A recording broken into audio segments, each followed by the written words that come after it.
তোমার সাথে একটা ধাক্কা লাগলো না, আমার মনে হচ্ছে ওটা আমারই দোষ। এতে আবার দোষের কি আছে আন্টি?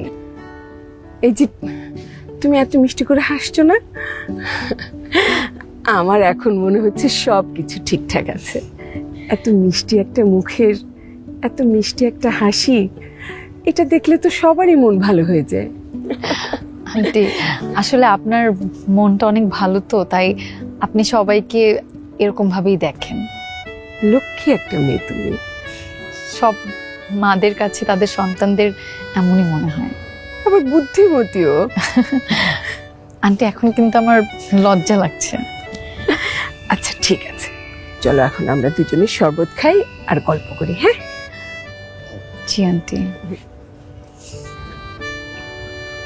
তারপর তোমার বাসায় কে কে আছে? আমার বাবা আর আমি। তুমি আর তোমার বাবা, আর কেউ নেই? না, আমাদের আত্মীয় স্বজন আছে কিন্তু তারা দেশের বাইরে থাকে। ও আচ্ছা, একটা কাজ করবে, আমার ফোনটা আবার কোথায় যেন রেখে এসেছি, তুমি কি একটা সেলফি তুলবে আমার সাথে? আমার মানে হ্যাঁ হ্যাঁ, একটা সেলফি তুলি। হ্যাঁ